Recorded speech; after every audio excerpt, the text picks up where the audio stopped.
আউযুবিল্লাহি মিনাশ শাইতানির রাজিম বিসমিল্লাহির রহমানির রহিম রব্বি ইশরাহ লি সাদরি ওয়া ইয়াসসির লি আমরি ওয়াহলুল উকদাতাম মিন লিসানি ইয়াফকাহু কাওলি আল্লাহুম্মা সাল্লি আলা মুহাম্মাদ ওয়া আলা আলি মুহাম্মাদ কামা সাল্লাইতা আলা ইব্রাহিম ওয়া আলা আলি ইব্রাহিম ইন্নাকা হামিদুম মাজিদ আল্লাহুম্মা বারিক আলা মুহাম্মাদ কামা বারাকতা আলা ইব্রাহিম ওয়া আলা আলি ইব্রাহিম ইন্নাকা হামিদুম মাজিদ। আসসালামু আলাইকুম ওয়া রাহমাতুল্লাহ। কেমন আছেন সবাই? রমজান মাস চলছে এবং একেবারে শেষের দিকে।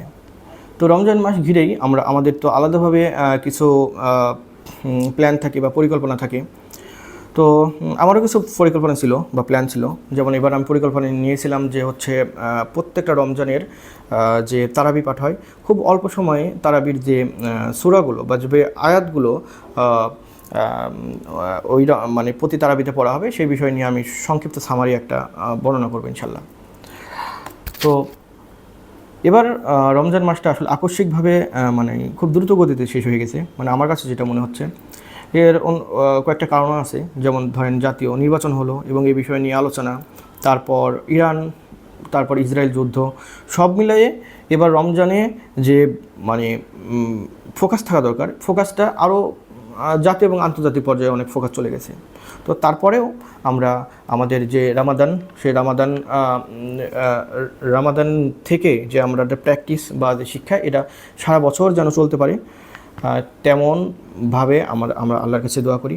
তো আমি এবছর একটা উদ্যোগ নিয়েছি যে কোরআনের যে আয়াত ভিত্তিক তাফসির, সেই তাফসিরগুলো বর্ণনা করব, মানে নিজে পড়ব এবং এগুলো স্টেপ বাই স্টেপ বর্ণনা করবো ইনশাল্লাহ।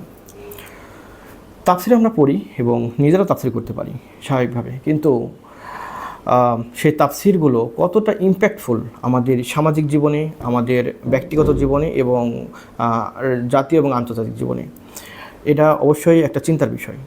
ধরেন আমাদের মতোই একটি সমাজ, আরবের সেই সমাজ ব্যবস্থা ছিল বা মদিনার একটা সমাজ ব্যবস্থা ছিল, কিন্তু যখন একটা আয়াত নাজিল হতো, কোরআনের একটা আয়াত নাজিল হতো, সাহাবাদের মধ্যে যে পরিবর্তন হতো এবং আশেপাশে যারা ঈমান আনেনি, কাফের শ্রেণী বা যারা হচ্ছে ইহুদি শ্রেণী, তাদের মধ্যে যে ইম্প্যাক্ট পড়তো, সেই ইম্প্যাক্ট আমাদের মাঝে কোরআন থাকার ফলেও সেই ইম্প্যাক্টগুলো যদি এখানে এই আয়াতগুলো নাজিল হতো, আমাদের মধ্যে কি সেভাবে পড়তো? আমাদের এই মানে আমাদের এই জীবনে যদি এরকমভাবেই কোরআনের আয়াতগুলো নাজিল হতো, তাহলে আমাদের উপরে যে ইম্প্যাক্ট বা আমাদের যে পরিবর্তন, সেই পরিবর্তনটা পড়তো কিনা সেটা যায় না। বাট এখন আমাদের মাঝে যে তাফসিরগুলো বর্ণনা করা হয়, বিভিন্ন প্রকার মসজিদে আমরা তাফসির শুনতে পারি, জুম্মার নামাজে তাফসির শুনতে পাই, আমাদের কোনো একটা প্রোগ্রামে কোরআন থেকে আলোচনা বা তাফসির আমরা শুনি, কিন্তু সাহাবাদের মধ্যে যে পরিবর্তনটা হতো, সেই পরিবর্তনটা আমাদের মধ্যে আসে না, বা আমরাও ওই সময়ের তাফসিরের গুরুত্ব বা কোরআনের আয়াতের গুরুত্ব আমরা সঠিকভাবে বুঝতে পারি না। এর কারণটা হলো, ধরেন আপনি যদি চিন্তা করেন যে আপনি ধরেন একসময় মদিনায় মদের নিষিদ্ধের একটা আয়াত নাজিল হয়েছিল যে তোমরা আজ থেকে মদ পান হারাম করা হলো। তো যখন এই আয়াত নাজিল হয়, তখন একটা সাহাবী কী করছিল, সে মদিনায় রাস্তায় দৌড়ায় বলছিল যে আর মদ জায়েজ নাই, আজকে থেকে মদ হারাম। তো এই যে মদ হারাম হলো, এর পরে সাহাবাদের মধ্যে কি ইম্প্যাক্ট পড়লো? সাহাবাদের মধ্যে ইম্প্যাক্ট পড়লো যে মানুষের বাড়িতে যাদের মধ্যে মদ ছিল, তারা রাস্তায় ফেলে দিল। যারা মদ ওই সময় পান করতো, যেহেতু তখন হারাম হয়নি, অনেকে মদ পান করতো এবং তার কিছু উপযোগিতাও ছিল, মানে উপযোগিতার চেয়ে ক্ষতি ছিল বেশি বলেই কোরআনে আল্লাহ সুবহানাহু ওয়া তাআলা এটাকে হারাম করে দিয়েছেন। তো যখন এই আয়াতটা নাজিল হলো, যখন ওই সাহাবা যখন ঘোষণা করলেন মদিনার রাস্তায়, তখন মানুষজন অনেকে এমন আছে যে মদ পান করছিল, সে মদ মুখ থেকে ফেলে দিয়েছে, হাতের বোতলটা ভেঙে ফেলছে এবং যা পেটের মধ্যে চলে গেছে তাও বের করে দেওয়ার চেষ্টা করেছে। এটা হলো যে কোরআনের একটা আয়াত, সিম্পল একটা আয়াতের ইম্প্যাক্ট বা একটা আয়াতের পরিবর্তন।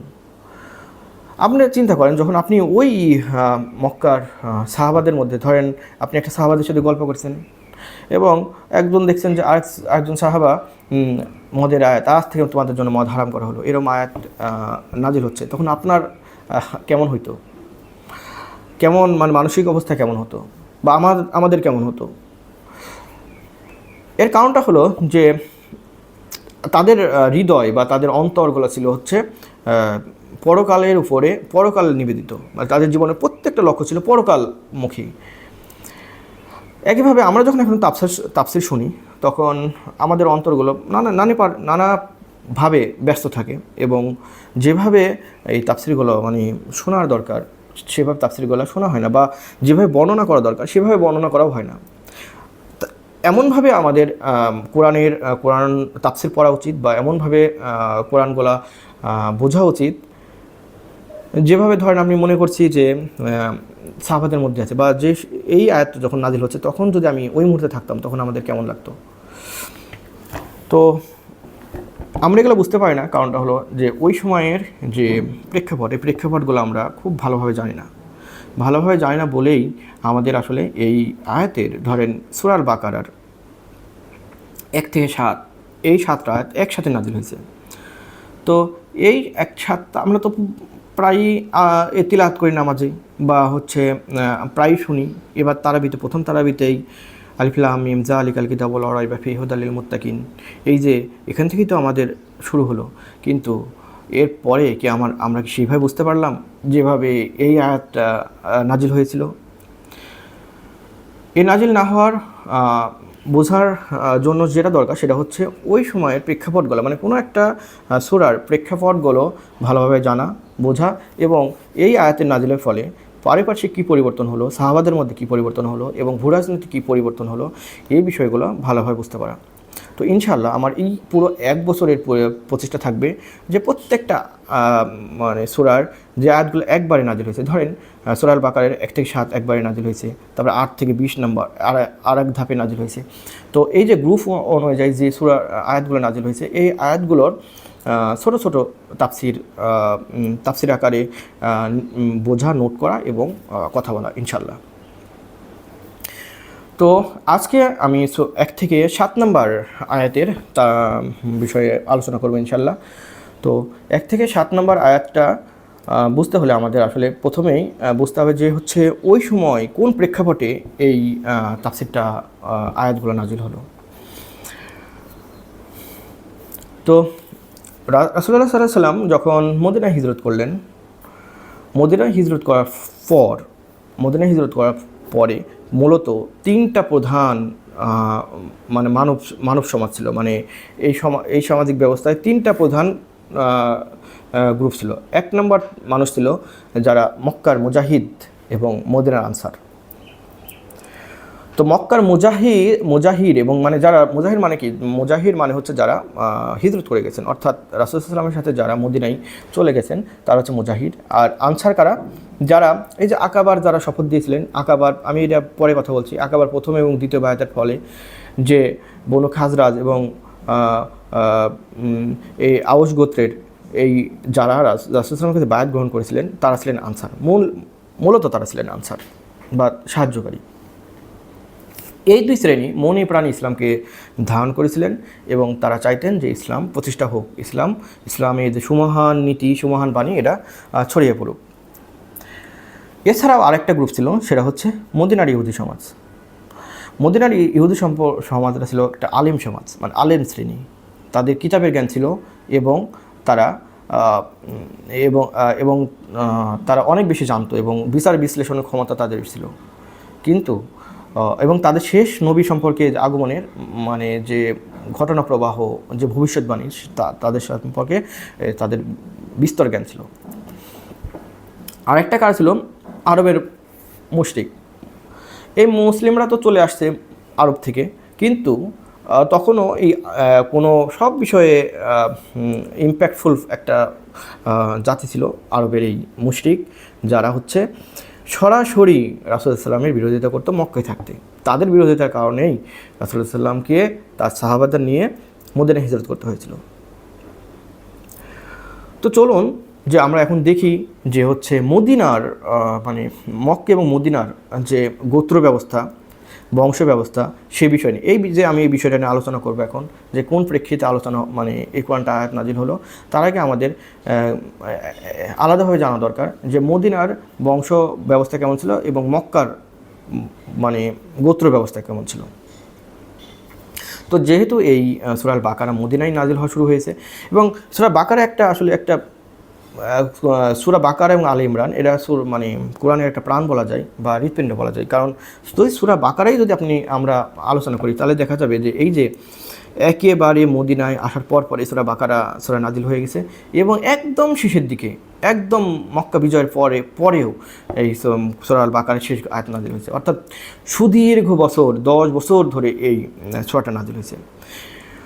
তো এই নাজিল হওয়ার প্রেক্ষাপটগুলো ভিন্ন ভিন্ন এবং এর পরিবর্তনগুলো ভিন্ন ভিন্ন। সূরা আল বাকারা হচ্ছে পুরো আমাদের ইসলাম যে বিজয় হয়েছে, ইসলাম প্রচার এবং বিজয়, কাঠামোগত বিজয়, এই বিজয়ের একটা সাক্ষী। তো আমরা সূরা বাকারায় যদি ভালোভাবে মানে বুঝি এবং এর প্রেক্ষাপটগুলো বুঝি, তাহলে আমাদের অনেকগুলো বিষয় জানা হয়ে যাবে। সেই সময়ের ভূ রাজনৈতিক পলিসি, রাজনৈতিক পলিসি, তারপরে হচ্ছে রাসূলুল্লাহ সাল্লাল্লাহু আলাইহি ওয়াসাল্লাম সিরাত, রাসূলুল্লাহ সাল্লাল্লাহু আলাইহি ওয়াসাল্লাম যে জীবনী, এই বিষয়ে জানবো। আমার সাহাবাদের জীবনী সম্পর্কে কে কোন সাহাবী কী অবস্থায়, মানে আমার যে বিষয়গুলো আলোচনা হয়েছে এই বিষয়গুলো আমরা জানতে পারবো। কোরআনের যে শরিয়া আইনের মানে ইমপ্লিমেন্টেশন কীভাবে হয়েছে এগুলো আমরা বুঝতে পারবো। এবং কোরআনের যে হচ্ছে হদ কার্যকর, কোন পরিপ্রেক্ষিতে কোন হদ বা কোন শাস্তি কার্যকর হচ্ছে, এই বিষয়গুলো আমরা কোরআনিক আলোচনার মাধ্যমে, সূরা বাকারার আলোচনার মাধ্যমে আমরা বুঝতে পারবো ইনশাআল্লাহ। তো মদিনায় মূলত রাসূলুল্লাহ সাল্লাম যখন মদিনায় হিজরত করলেন, তো তখন রাসূলুল্লাহ সাল্লাম মূলত আউস এবং খাজরাজ এই দুইটা গোত্রের থেকে যারা বায়াত গ্রহণ করেছিল তাদের অধীনে চলে গেলেন। তো মদিনায় মূলত বড় দুটি গোত্র ছিল, একটা ছিল আউস এবং খাজরাজ। এবং ইসলাম ধর্ম গ্রহণের পর এদের আর আউস এবং খাজরাজ নামে ডাকা হতো না, তাদের আলাদা পরিচয় ছিল, তারা ছিল আনসার। এবং বনু আউস এবং খাজরাজ মূলত একটাই গোত্র ছিল, মানে আরব গোত্র। এই দুটা বনু কাইলা, মানে বনু কাইলা হচ্ছে একজন মহিষী নারী, যিনি মক্কা থেকে, মানে হচ্ছে অন্যান্য আরব অঞ্চল থেকে, যেমন প্যালেস্টাইন বা অন্যান্য অঞ্চল থেকে এই মদিনায় হিজরত করেছিলেন, বাধ্য হয়েছিলেন। আসলে তখন আমরা জানি যে ভূ রাজনৈতিক বিভিন্ন প্রেক্ষাপট পরিবর্তিত হচ্ছিল, রাজনৈতিক প্রেক্ষাপট সিরিয়া এবং হচ্ছে এই আশেপাশে মিশর, ফিলিস্তিন, এই অঞ্চলগুলোকে রোমান এবং পারস্য সাম্রাজ্য মূলত একটা অনির্দিষ্টকালের একটা যুদ্ধে লিপ্ত ছিল। এবং তাহলে এই দুটা যখন একই গোত্র থেকে আসলো, বনু কায়লা গোত্র, কিন্তু মানে স্টেপ বাই স্টেপ তাদের থাকতে গিয়ে তারা হচ্ছে 120 বছর আগে আসছে। মানে বনু কায়লা যখন রাসূলুল্লাহ সাল্লাল্লাহু আলাইহি ওয়াসাল্লাম হিজরত করেন, তার থেকে 120 বছর আগে এই মক্কার মানে মদিনায় এসে বংশবিস্তার শুরু করেছিলেন। বংশবিস্তার করার অন্যতম কারণ হচ্ছে এই অঞ্চলটা ছিল একটা ছায়াঘেরা স্থান এবং এখানে প্রচুর শস্য এবং ফসলাদি মানে হতো। তো তারা 120 বছর আসলেও যখন তাদের মধ্যে দুটা গ্রুপ হয়ে গেল, তখন থেকে তারা রক্তক্ষয়ী একটা সংঘর্ষ মানে শুরু হয়ে গেছিলো। যেমন রাসূলুল্লাহ সাল্লাম যখন হিজরত করেন, সেই সময় তার কিছু বছর আগে বুয়ার্সের যুদ্ধ, দ্য ব্যাটেল অফ দ্য বুয়ার্স, এই হিজরতের মাত্র কয়েক বছর আগে এই একটা রক্তক্ষয়ী একটা সংঘর্ষ শুরু হয় এবং এর ফলে বনু এই যে আউস এবং এই খাজরাজ, এই দুই গোত্রের অধিকাংশ নেতৃস্থানীয় মানে ব্যক্তি মারা যান এবং তাদের মধ্যে একটা নেতৃত্ব শূন্যতা তৈরি হয়। আরও তৈরি হয়টা কি, মানে তাদের যে পুরুষ মানে যারা পরিবারগুলো চালাতো, তাদের একটা ব্যাপক মানে হত্যাকাণ্ডের ফল বা নিহত হওয়ার ফলে তাদের অর্থনৈতিক ব্যবস্থা ধসে পড়েছিল। মূলত এই সময়ে পুরো অর্থনীতি বা পুরো প্ল্যান কন্ট্রোল করত মদিনার ইহুদি সমাজ। এই যে বর্তমানে সময়ে ইহুদিরা মানে জায়নিস্ট গ্রুপ ইউএস এবং ইসরায়েলের উপর হামলা চালাচ্ছে, অর্থাৎ পুরো পৃথিবী আসলে তারা কন্ট্রোল করছে। কেন কন্ট্রোল করছে তার এই প্রেক্ষাপটটা আমরা এখান থেকে বুঝতে পারি। মদিনার ইহুদি গোত্র মূলত 3টা ইহুদি গোত্র ছিল। এর মধ্যে বনু কাইনুকা, বনু নাজির এবং বনু কুরাইজা। এছাড়াও আরও কিছু গোত্র ছিল, কিন্তু এরা ছিল প্রধানত খুব শক্তিশালী 3টা গোত্র, যারা শিক্ষিত এবং ব্যবসায়ী তারপর হচ্ছে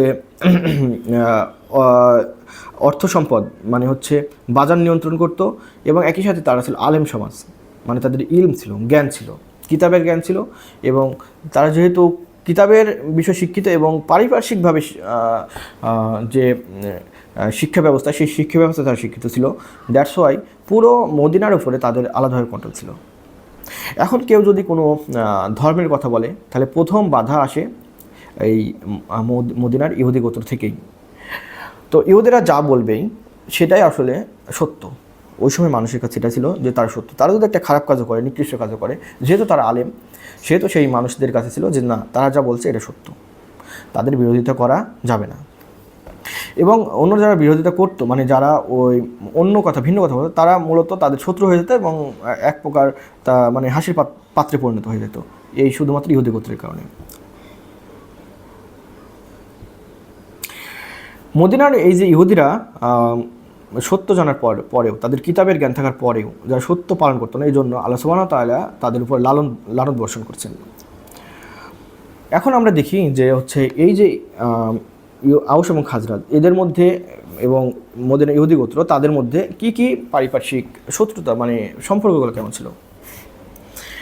মদিনার রাজনৈতিক যেহেতু মানে গোত্র ব্যবস্থা ছিল এবং একটা জটিল রাজনৈতিক ব্যবস্থা ছিল, এইটা প্রধান দুইটা গ্রুপ হচ্ছে আউস এবং খাজরাজ। তো ইহুদিদের একটা পলিসি ছিল যে divide and rule. Divide and rule কি? দেখেন যে তারা সবাই ইহুদি, কিন্তু এই তিনটা ইহুদি গোত্র তারা একসাথে ছিল না। তারা কি হতো যে দুইটা প্রধান গ্রুপ, যেমন বনু কুরাইজা এবং বনু নাজির, এই দুইটা গোত্র কী হয়েছে, তারা আউস গোত্রের মানে পক্ষ অবলম্বন করত। অন দ্য আদার হ্যান্ড আরেকটা যে গোত্র ছিল বনু কুরাইজা, বনু কাইনুকা, এবং এরা কি করতে, এরা আবার কি হচ্ছে, এরা হচ্ছে খাজরাজ গোত্রের।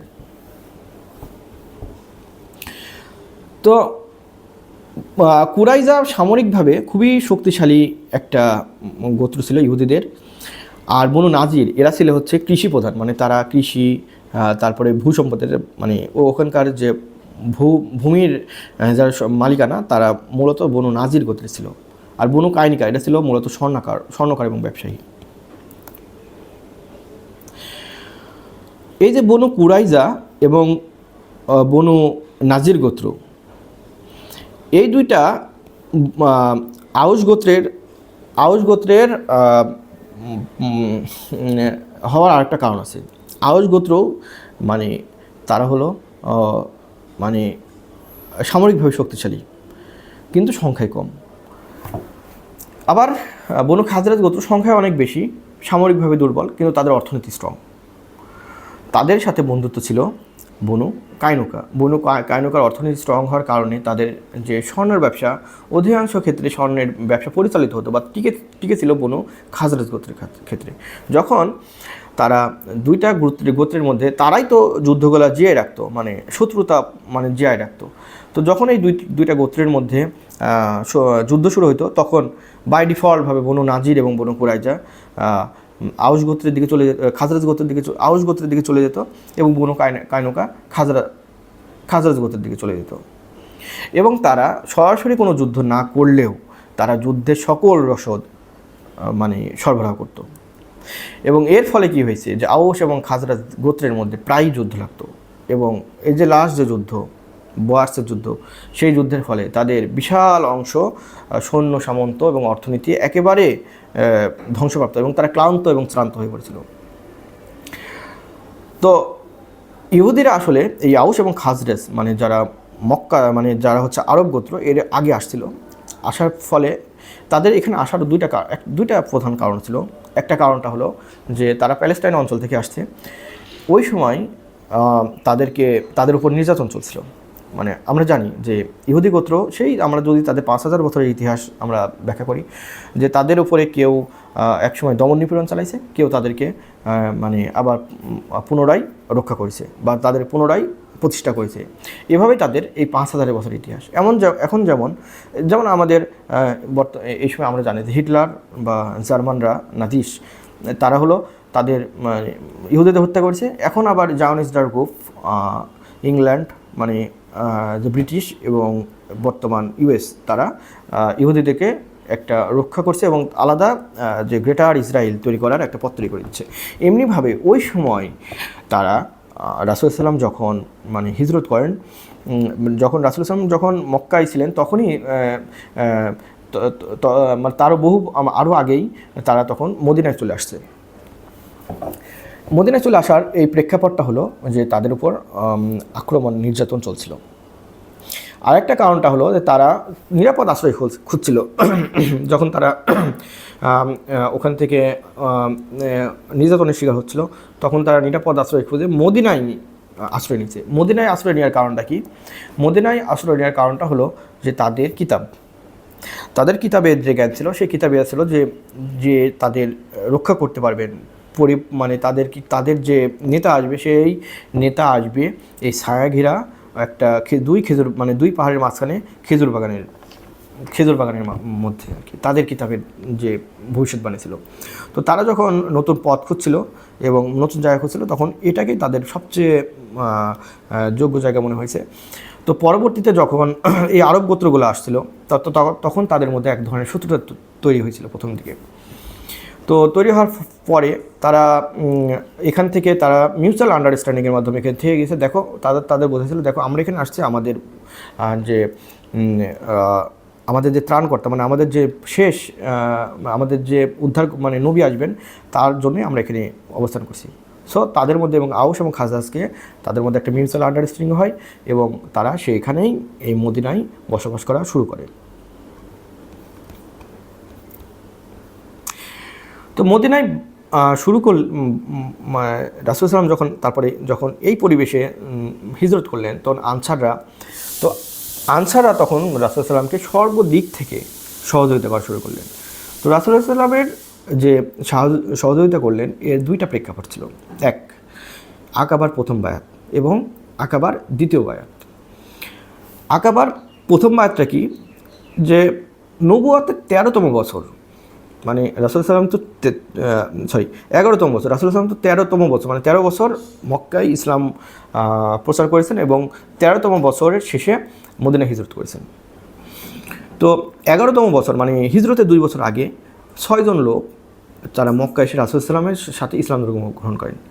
এর মধ্যে 2 গ্রুপেরই ছিল, মানে বনু আউস এবং খাজরাজ, এই 2 গ্রুপেরই সাহাবারা মানে মানুষ ছিলেন। পরে যারা সাহাবা হয়েছেন, তারা রাসূল সাল্লামের হাতে এসে বায়াত গ্রহণ করেছিলেন। তো তাদের বায়াতের ফলে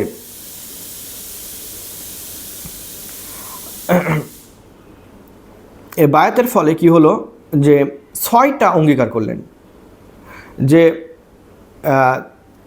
এবং প্রথম হচ্ছে 6টা যে বায়াত গ্রহণ করলেন, এর মধ্যে পরবর্তীতে মানে এই প্রথম বায়াতে মানুষ সংখ্যা বেড়ে হয়ে গেছিল 12 জন।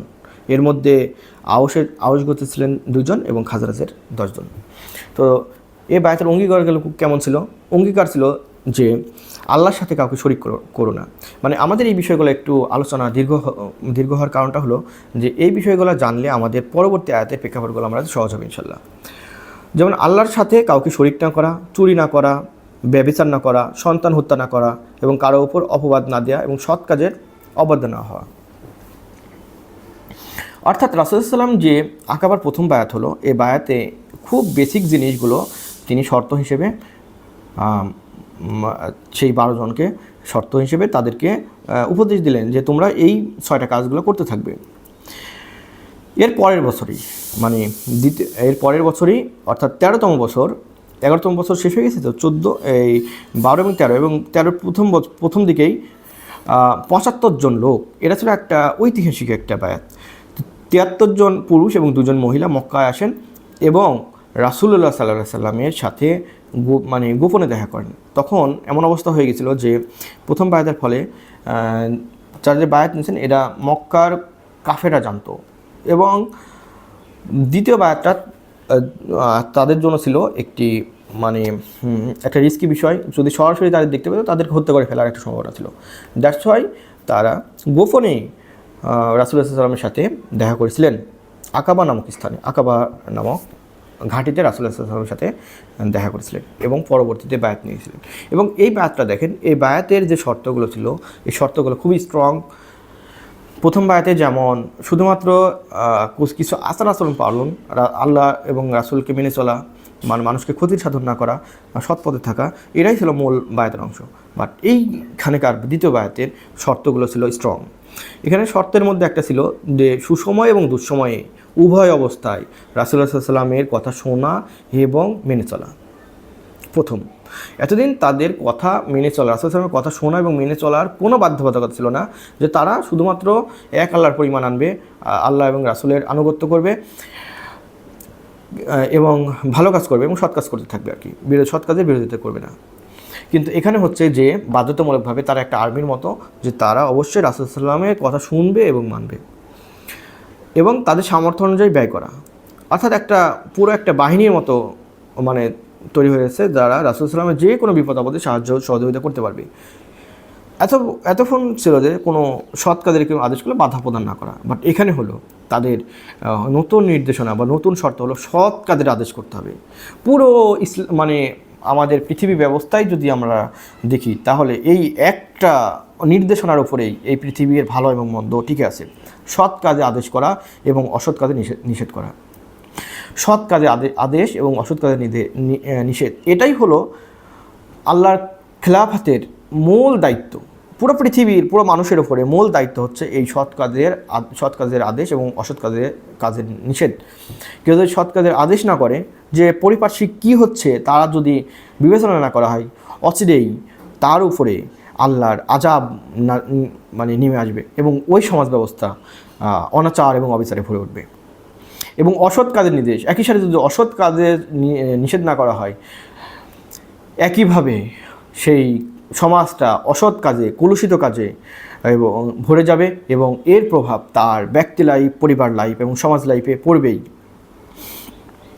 আল্লাহর পথে নিন্দুকে নিন্দার ভয় না করা, এই যে সৎ কাজের আদেশ এবং অসৎ কাজের নিষেধ, এই নিষেধ করার ফলে অনেকে নিন্দা করতে পারে বা নিন্দা করে আর কি, বা তাদেরও অনেকে নিন্দা করেছে। যেমন আউস এবং খাজরাজ গোত্রের মধ্যে থেকেই তাদের প্রবল বিরোধিতা লক্ষ্য করা গিয়েছিল।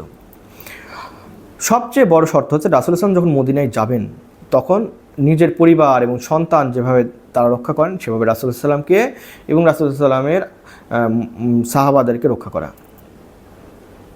এগুলো ছিল মূল সত্য। তো আমরা মোটামুটি মক্কা এবং মদিনার অবস্থা জানলাম। মক্কা এবং মদিনা ছাড়াও সে সময়ে এই মক্কা এবং মদিনার পাশে দুইটা বড় শক্তি তখন তারা যুদ্ধে লিপ্ত ছিল। মানে তারা পরাশক্তি, এখন যেমন সুপার পাওয়ার বা পরাশক্তি ইউএস, তখনকার পরাশক্তি ছিল এই বাইজেন্টাইন সাম্রাজ্য, যাদেরকে পূর্ব রোমান সাম্রাজ্য বলা হয়। এবং আরেকটা সাম্রাজ্য শেষ আছে শসানি সাম্রাজ্য, যেটাকে পারস্য সাম্রাজ্য হিসেবে আমরা জানি। তো বাইজেন্টাইন কারা ছিল? বাইজেন্টাইন ছিল, এটি ছিল সে সময় মানে সিরিয়ান পশ্চিম অঞ্চলের প্রধান শক্তি। এদের রাজধানী ছিল কনস্টান্টিনোপল, মানে বর্তমান তুরস্কের ইস্তানবুল, সেটা হচ্ছে কনস্টান্টিনোপল বলা হয়। এদের মূলত ছিল হচ্ছে অর্থোডক্স খ্রিস্টান। এবং মদিনা রাষ্ট্র গঠনের সময় এরা প্রায়, যখন মদিনা রাষ্ট্র গঠন হয়, মানে রাসূলুল্লাহ সাল্লাল্লাহু আলাইহি ওয়াসাল্লাম যখন হিজরত করেন, সে সময় তারা প্রায় ধ্বংস হয়ে কী হয়েছে, এবং নতুন করে মানে পুনর্জীবন লাভ করার চেষ্টা করছেন সম্রাট হেরাক্লিয়াসের মাধ্যমে। আমরা সম্রাট হেরাক্লিয়াসের আরও কাহিনী জানবো পরবর্তী আয়াতগুলোতে। তো সূরা রুমেও এই ঘটনায় উল্লেখ আছে যে সূরা রুমের এই রোমান সাম্রাজ্য বা বাইজেন্টাইন সাম্রাজ্য, এখানে হেরাক্লিয়াসকেও রাসূলুল্লাহ সাল্লাল্লাহু আলাইহি ওয়াসাল্লাম চিঠি প্রেরণ করেছিলেন। সিরিয়া, বর্তমান শাম আর কি, ফিলিস্তিন, মিশর, তুরস্কের এক অংশ মিলে এই অঞ্চলটা গঠিত হয়েছিল। আবার বলি, এই সময় তারা ছিল হচ্ছে মানে ক্ষয়প্রাপ্ত একটা শক্তি, কিন্তু নতুন করে হেরাক্লিয়াসের মাধ্যমে তারা পুনরায় শক্তি সঞ্চয় করছিল। শসানি সাম্রাজ্য, এটি পূর্বের প্রধান শক্তি, অর্থাৎ এই যে মাদাইন অঞ্চলে, অর্থাৎ ইরাক, তিসফুন অঞ্চলগুলো, এই অঞ্চলের প্রধান শক্তি ছিল এই শসানি বা পারস্য সাম্রাজ্য।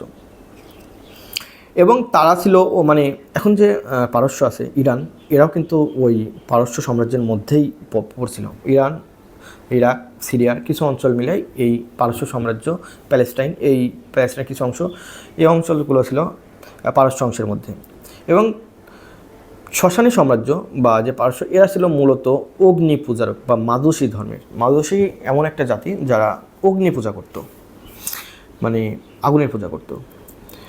রাসূলুল্লাহ সাল্লাল্লাহু আলাইহি ওয়াসাল্লামের জন্মের সময় তারা শক্তিশালী ছিল, কিন্তু হিজরতের সময় দীর্ঘ যুদ্ধের ফলে তারা অভ্যন্তরীণ কোন্দল, মানে এই সময়টা কি হচ্ছে, এই সময়টা হচ্ছে যে তারা একটা শক্তিশালী এখনও, রাসূলুল্লাহ সাল্লাল্লাহু আলাইহি ওয়াসাল্লাম হিজরত করেন, তারা এখনও শক্তিশালী একটা সাম্রাজ্য, কিন্তু তাদের ইন্টারনাল নেতৃত্বের সংকটের কারণে তারা ক্রমেই দুর্বলতায় ভুগছে। খসরু পারভেজ সেই সময় সম্রাট ছিলেন। অন দ্য আদার হ্যান্ড পারস্য সাম্রাজ্য, মানে বাইজেন্টাইন সাম্রাজ্য বা রোমান সাম্রাজ্য, এরা একটা ছোট শক্তিতে পরিণত হয়েছে, কিন্তু নতুন করে তারা শক্তি সঞ্চয় করছে এবং তারা শক্তিশালী হচ্ছে। আমরা পরবর্তীতে আরও কোরআনের অন্য আয়াতগুলোতে দেখব যে কীভাবে এই বাইজেন্টাইনরা বা রোমান সাম্রাজ্যরা পারস্যের উপরে ক্রমাগতভাবে বিজয় লাভ করছে। এছাড়াও পৃথিবীর অন্যান্য অঞ্চলগুলোতে আরও কয়েকটা প্রধান শক্তি ছিল। তুর্কি খাগানাত, যে খাগান বলা হয়, এরা ছিল গোক তুর্ক বা গোক সাম্রাজ্যের। তারা পারস্য তারপরে হচ্ছে এই যে বাইজেন্টাইন, এই সাম্রাজ্যের পার্শ্ববর্তী অঞ্চলগুলোতে, মানে সীমানা ঘেঁষা অঞ্চলগুলোতে তারা অবস্থান করত। এবং তাদের এই বিস্তৃতি ছিল একদম চীনের মানে হুন সম্প্রদায় বা তার পরবর্তীতে যে সম্প্রদায় আসছে তাদের সীমানা ঘেঁষা একটা দীর্ঘ একটা অঞ্চল এই তুর্কি খাগানাত নিয়ন্ত্রণ করত। চীন এবং হুন সম্প্রদায় যখন রাসূলুল্লাহ সাল্লাল্লাহু আলাইহি ওয়াসাল্লাম হিজরত করেন, তখন সে সময় চীনের বিখ্যাত ট্যাং রাজবংশ 618 থেকে, এটি ছিল মানে 18 থেকে এরা শুরু হয়েছে, তাদের রাজবংশ শুরু, ট্যাং রাজবংশ। এরা ছিল চীনের ইতিহাসের সবচেয়ে শ্রেষ্ঠ একটা সময়। হুন সম্প্রদায়, হুন ছিল মূলত রোম এবং ভারতের উপর, মানে চীনের একটা বড় শক্তি। এরা হচ্ছে ওই সময় রোমান সাম্রাজ্যের উপর একটা বড় মানে বিজয় লাভ করতেছিল এবং আক্রমণ করছিল, এবং ভারতীয়, এই যে আমাদের ভারতীয় উপমহাদেশে হুন সম্প্রদায় প্রায় সব কিছু দখল করে নিচ্ছিল। এদের সীমানা ছিল যে চীনের তুর্কি এবং তিব্বত পর্যন্ত। তো সে কারণে এই হুন সম্প্রদায়গুলো এই যে আমাদের তুর্কি খাগানাতদের সাথে যুদ্ধ লিপ্ত ছিল, রোমানদের সাথে যুদ্ধ লিপ্ত ছিল এবং পারস্যের সাথে যুদ্ধ লিপ্ত ছিল। এবং পরবর্তীতে যখন এই হুন সম্প্রদায় বিলুপ্ত হয়ে যায়, তখন এই চীনের ট্যাং রাজবংশ বিস্তার লাভ করে। চীনের এই হুন সম্প্রদায়গুলো ধ্বংস হওয়ার ফলে ভারতীয় অঞ্চলে আরও নতুন শক্তি সঞ্চয় হয়। ভারতীয় অংশে রাজা হর্ষবর্ধনের উত্তর ভারতের যে অঞ্চলগুলো, হর্ষবর্ধনের একটা বিরাট অঞ্চলে রাজত্ব স্থাপন করত। 606 থেকে 647 খ্রিস্টাব্দ পর্যন্ত এই হর্ষবর্ধনের যে রাজবংশ মানে বংশ ছিল, সেই বংশটা মানে টিকে ছিল। এবং এর রাজধানী ছিল কনৌজ, ভারতের কনৌজ অঞ্চল। এই পুরোটা অঞ্চলটাই এই যে হুন সম্প্রদায় মানে তার সাম্রাজ্য ধ্বংস হয়ে গেল। এর পরে হর্ষবর্ধনের উত্তর ভারতের এই বিস্তৃত অঞ্চলে তাদের রাজ কাঠামো শুরু হয়েছিল। এবং এটা একটা উল্লেখযোগ্য, আমরা যখন ভারতীয় উপমহাদেশের ইতিহাসগুলো পড়ব, তখন আমরা এই হর্ষবর্ধনের শাসনামলটা আমরা বিষয়ে বিস্তারিত আলোচনা আমরা জানতে পারবো। আমি আলোচনা করবো ইনশাল্লাহ পরবর্তীতে। দক্ষিণ ভারত অঞ্চলগুলো, মানে দক্ষিণ ভারত যখন রাসূলুল্লাহ সাল্লাল্লাহু আলাইহি ওয়াসাল্লাম হিজরত করেন, তখন চালুক্য রাজবংশের দ্বিতীয় পুলকেশী এবং পল্লব বংশের শাসন চলছিল এই ভারতীয় উপমহাদেশে। তো তারা এই দক্ষিণ ভারতের যে এই রাজবংশগুলো ছিল, এদের সাথে রাজা হর্ষবর্ধনের বিভিন্ন ধরনের যুদ্ধ বা সংঘাত পরিচালিত হচ্ছিল। বাংলা অঞ্চলে এই যে আমাদের বাংলা মূলত দুইটা প্রধান অংশে বিভক্ত ছিল, একটা হচ্ছে গৌড় এবং সমতট। এবং এই বাংলায় একটা মহাপ্রতাপশালী একটা রাজা ছিল, সে ছিল রাজা শশাঙ্ক। যে বাংলার প্রথম স্বাধীন এবং সার্বভৌম রাজা ছিল, আমরা জানি যে রাজা শশাঙ্ক সে 606 থেকে 637 খ্রিস্টাব্দ পর্যন্ত শাসন করেছিলেন। তিনি খুবই শক্তিশালী ছিলেন। এবং এই যে উত্তর ভারতের সাথে যে মানে সংঘাত, এই সংঘাতের বা যুদ্ধের প্রধান ছিল এই যে রাজা যারা হর্ষবর্ধনের সাথে প্রধানত এই রাজা শশাঙ্কেরই মানে সংঘাত বা যুদ্ধ বা নেতৃত্ব নিয়ে সংঘাত চলছিল ভূরাজনৈতিক পলিসির কারণে। এবং রাসূল সাল্লাল্লাহু হিজরত করেন, তার মধ্যে উল্লেখযোগ্য একটা বিষয় না বললেই নয়, সেটা ছিল এই ভারতীয় উপমহাদেশে একটা মানে একটা গোলযোগপূর্ণ একটা অবস্থা বিরাজ করছিল। অর্থাৎ বড় রাজ্যগুলো ছোট ছোট রাজ্যগুলোকে মানে অ্যাকোয়ার করে নিচ্ছিল, নিজের রাজ্যের মধ্যে আক্রমণ করছিল এবং জয় করে নিচ্ছিল। এই সময়টাকে বলা হয় বাংলার মাচ্ছন্না মানে হচ্ছে যেমন হচ্ছে একটা গোলযোগপূর্ণ, যেমন বড় মাছ ছোটো মাছকে গিলে ফেলে। তো এরকমভাবে একটা মানে অরাজকতা এই ভারতীয় উপমহাদেশ বা বাংলা অঞ্চলে বা আমাদের এই অঞ্চলগুলোতে চলছিল। তো এই যে আমাদের পুরো পৃথিবীর একটা আচ্ছা, আরেকটা বিষয় আছে, সেটা হচ্ছে যে বর্তমানে ইংরেজরা মানে ব্রিটিশ রাজবংশ কী ছিল। ব্রিটিশটা আসলে তখন উল্লেখযোগ্য কোনো শক্তি ছিল না। ব্রিটিশ সেই সময় ছিল একটা অন্ধকারাচ্ছন্ন স্থান, অন্ধকারময়, এবং উল্লেখযোগ্য কোনো শক্তি তাদের মধ্যে ছিল না। তারা শিক্ষাগতভাবে পিছিয়ে ছিল এবং তাদের সামরিকভাবে একটা উল্লেখযোগ্য একটা শক্তি ছিল। তো এখানে একটা প্রশ্ন আসতে পারে যে রাসূলুল্লাহ সাল্লাম যখন হিজরত করলেন, মানে মক্কা এবং মদিনা, এই যে বড় বড় চারপাশে সুপার পাওয়ার, তো এই অবস্থায় কিভাবে মক্কা এবং মদিনা টিকে ছিল? মক্কা এবং মদিনা টিকে থাকার উল্লেখযোগ্য কারণটা হলো এর মরুভূমি, মানে আরবের যে বিস্তৃত মরুভূমি এবং আফ্রিকান যে সাহারা মরুভূমি, এই মরুভূমির কারণেই এই পারস্য এবং রোমান এই সাম্রাজ্যগুলো তারা এই মক্কা এবং মদিনায় আক্রমণ করতো না। এবং আক্রমণ না করার আরেকটা কারণ ছিল যে এই অ্যারাবিয়ান যে গোত্রগুলো ছিল, তাদের যোদ্ধারা ওই দুই গোত্রেরই মানে দুই সাম্রাজ্যেরই, পারস্য এবং রোমান দুই সাম্রাজ্যেরই সৈন্য সংখ্যা মানে এক্সটার্নাল সোলজার হিসেবে তারা কাজ করত। তো যেহেতু মক্কা এবং মদিনা উল্লেখযোগ্য কোনো অর্থনৈতিক অঞ্চল ছিল না এবং তার চারপাশে একটা বিস্তৃত মরুভূমি ছিল, এবং মরুভূমিকে রোমানরা এবং পারস্য খুবই ভয় করতো, কারণ এখানে একবার হারাই গেলে তাদের এমন অনেক যুদ্ধ হয়েছে যে রোমান এবং পারস্যের মধ্যে যুদ্ধ হয়েছে এবং একটা সৈন্যরা প্রাণ বাঁচাতে মরুভূমিতে গিয়েছে এবং তারা কখনো ফিরে আসেনি, এবং তারা মরুভূমির এই চোরাবালিতে তারা সবাই মারা গেছে, এবং এটা প্রায়ই হতো ওই সময়। তো সূরা আল বাকারার আল্লাহ সুবহানাহু ওয়া তাআলা যখন রাসূলুল্লাহ সাল্লাল্লাহু আলাইহি ওয়াসাল্লাম যখন হিজরত করলেন, তখন এই যে জালিকাল কিতাবুল লা রাইবা ফিহি হুদাল লিল মুত্তাকিন এই আয়াত নাজিল করলেন। এই আয়াত নাজিল করার উল্লেখযোগ্য কারণটা হলো এই যে আমরা এখন তো জানলাম যে মক্কার কি গোত্র ব্যবস্থা ছিল, মদিনার গোত্র ব্যবস্থা। আচ্ছা, আমি একটা বিষয় ভুলে গেছি, সেটা হচ্ছে মক্কার গোত্র ব্যবস্থা বলতে মক্কা মূলত তেমন কোনো মানে আলাদা গোত্র ছিল না, একটাই মানে বংশ ছিল, সেটা হচ্ছে কুরাইশ বংশ।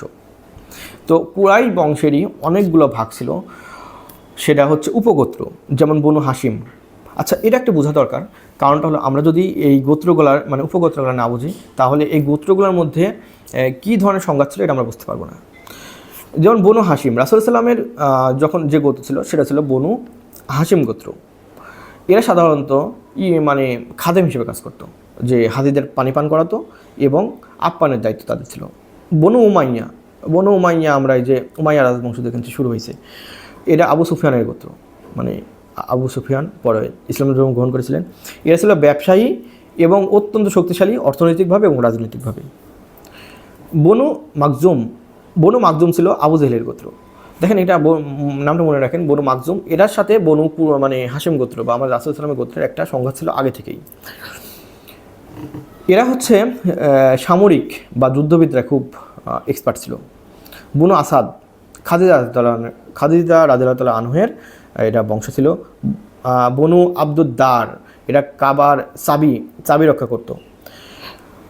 তারপরে হচ্ছে বনু জোহরা, এরা রাসূল সাল্লামের মায়ের গোত্র, মা আমিনার গোত্রে এই বনু জোহরা গোত্র ছিল। এবং বনু আদি, ওমর রাদিয়াল্লাহু তাআলার গোত্র, বনু আদি গোত্র।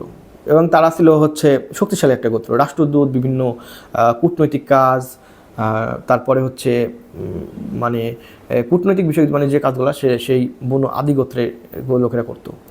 বনু তাইম গোত্র, আবু বকর রাদিয়াল্লাহু গোত্র, রাসূলুল্লাহ সাল্লাল্লাহু আলাইহি ওয়াসাল্লামের বনু ছিলেন আবু বকর এবং তার গোত্র ছিল বনু তাইম গোত্র। এবং বনু হাশিম গোত্রের সাথে বনু তাইম গোত্রের একটা বন্ধুত্ব ছিল। বনু হাশিম, বনু তাইম, বনু এই যে আরও কিছু গোত্র যেমন হচ্ছে আচ্ছা আমি পরে আসছি, এই গোত্রগুলোর সাথে এক ধরনের বন্ধুত্ব ছিল। তারপরে বনু উমাইয়া ইবনে খালফের গোত্র, বনু সাহম, আমর ইবনে আস রাদিয়াল্লাহু আনহুর গোত্র, এরা ছিলেন বনু সাহম গোত্র। এবং মিত্রতা কী ছিল? কুরাইশদের মধ্যে ক্ষমতা নিয়ে দুটি প্রধান জোট তৈরি হয়েছিল। একটা ছিল হিলফুল ফুজুল, মানে যেহেতু হিলফুল ফুজুল তৈরি হয়েছিল এই সময়, যেহেতু চারিপাশে অনাচার অবিচার ভরে গেছে এবং ওই সময়কার শিক্ষিত সমাজ, মানে যারা জ্ঞান বোধ শক্তি ছিল, যারা মানুষের ভালো করতেছিল, তারা হিলফুল ফুজুলে মানে উদারপন্থী, যারা ছিল উদারপন্থী, মানে যুদ্ধ সংঘাত এগুলো পছন্দ করতো না। মানুষ মনে করতো যে যুদ্ধ সংঘাতের ফলে মানুষের প্রাণহানি হয়, বরং একটা শান্তি স্থিতিশীলতা দরকার। তারাই মূলত হিলফুল ফুজুল গঠন করেছিল। তো এই গোত্রের মধ্যে বনু হাশিম, বনু তাইম, বনু জোহরা, এই তিনটা মিলেই মূলত এই গোত্রগুলো করেছিল। তো বনু হাশিম কারা? রাসূলুল্লাহ সাল্লাল্লাহু আলাইহি ওয়াসাল্লামের গোত্র, যারা খাদেম হিসেবে কাজ করতো। বনু তাইম কারা? আবু বকর রাদিয়াল্লাহু আনহুর গোত্র, যারা হচ্ছে শিক্ষিত সমাজ এবং বেশ জেন্টেলম্যান ছিল। বনু মাকজুম এই গোত্রটা কারা ছিল?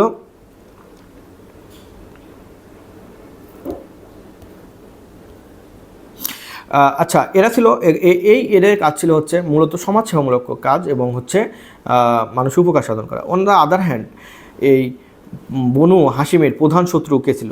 বনু হাশিমের প্রধান শত্রু ছিল বনু মাকজুম, মানে আবু জেহেলের গোত্র। রাসূলুল্লাহ সাল্লাল্লাহু আলাইহি ওয়াসাল্লামের জন্মের বহু আগে থেকে এদের সাথে শত্রুতা চলছিল আর কি।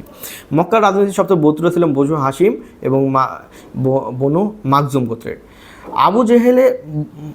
আবু জেহেলের মানে শত্রুতার একটা কারণটা হলো যে মানে তার শত্রুতার মূল কারণটা হচ্ছে কাবা ঘর কেন্দ্রিক, যে তারা পানি খায়, আমরা কেন খাইতে পারবো না? আমরা তো পানি খাই, তারা আমরা কেন কাবার নিয়ন্ত্রণ আমাদের হাতে থাকবে না, বরঞ্চ আমরা শত্রুর হাত থেকে এই মক্কাবাসীকে রক্ষা করি, বিভিন্ন নেতৃত্ব দিই, অর্থনৈতিক ক্ষেত্রে ভূমিকা রাখি, কেন আমরা এখানকার নেতৃত্ব পাবো না? এটাই ছিল মূলত বনু হাশিমের সাথে মূল সংঘাতের কারণ। তো এখান থেকে আমরা আজকে বিভিন্ন প্রকার রাজনৈতিক মানে মক্কার সেই সময়কার বিভিন্ন বিষয়গুলো আমরা জানতে পারলাম। তো পরবর্তীতে আমি সূরা আল বাকারার, যেমন সূরা আল বাকারার 1 থেকে 7 নম্বর আয়াত যখন নাজিল হয়, যখন রাসূলুল্লাহ সাল্লাল্লাহু আলাইহি ওয়াসাল্লাম হিজরত করেন, কিন্তু সে সময় প্রধানত চারিদিক থেকে বিরোধিতা আসছিল। যারা ঈমান আনছিল, তো ঈমান আনলেও যেহেতু দুই দিক থেকে বিরোধিতা আসছিল, এক মক্কার যে কাফেররা, আর একটা হচ্ছে এই ইহুদি সম্প্রদায় থেকে, তারা ক্রমাগতভাবে রাসূলুল্লাহ সাল্লামকে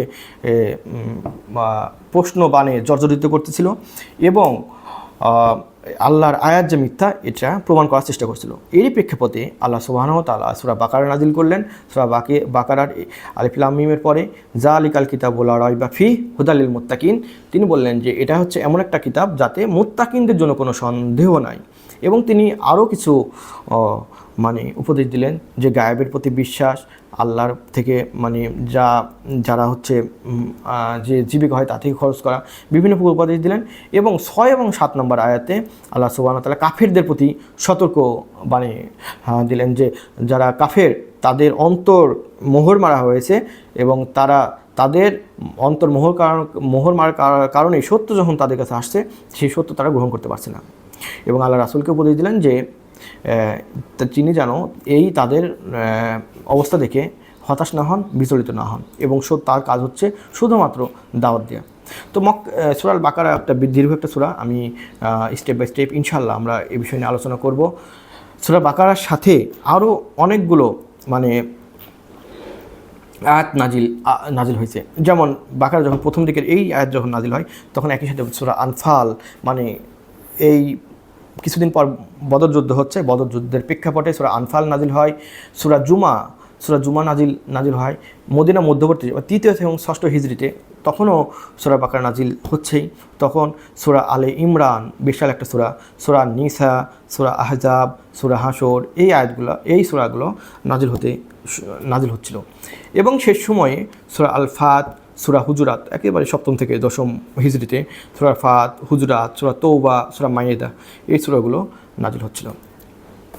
তো ইনশাল্লাহ স্টেপ বাই স্টেপ আমরা পরবর্তী সূরার সূরার প্রেক্ষাপটগুলো নিয়ে আলোচনা করব, সূরার আয়াতের প্রেক্ষাপট এবং আয়াতগুলো কী জন্য নাজিল হচ্ছিল, এর পরবর্তী ইম্প্যাক্ট কী ছিল, এবং আল্লাহ এই আয়াতগুলোতে কী কী ব্যাখ্যা করেছেন, কী কী মানুষকে বোঝাতে চেয়েছেন, এই বিষয়ে নিয়ে আমরা কথা বলবো। সে পর্যন্ত সবাই ভালো থাকবেন, সুস্থ থাকবেন এবং রামাদানের যে হক সে হকগুলো আদায় করবেন এবং লাইলাতুল কদর তালাশ করার চেষ্টা করবেন ইনশাআল্লাহ। মসজিদগুলোকে প্রাণবন্ত করার, আমি এই যে পার্শ্ববর্তী যে মসজিদে নামাজ পড়ছিলাম, এটা খুবই একটা সুন্দর মসজিদ। তো বিভিন্ন ধরনের ইবাদত বন্দিগির একটা সুন্দর একটা পরিবেশ আছে। তো আমরা আমাদের যে পারিপার্শ্বিক মসজিদগুলো আছে, আমাদের এলাকার মসজিদ, সেই মসজিদগুলো যেন খুব অ্যাক্টিভ থাকতে পারে এবং মসজিদ কেন্দ্রিক যেন সব ধরনের কার্যক্রম পরিচালিত হয়, সে বিষয়ে আমরা লক্ষ্য রাখব। এবং রমজানে আমরা নিজের আমল এবং আমাদের আত্মীয়স্বজনদের জন্য দোয়া করব ইনশাল্লাহ। আল্লাহ যেন আমাদের এই রমজানের বদলতে আমাদের সবাইকে ক্ষমা করে দেন এবং সামনের ঈদ যেন আমাদের ভালোভাবে কাটে। সে পর্যন্ত সবাই ভালো থাকবেন। আসসালামু আলাইকুম রহমতুল্লাহ।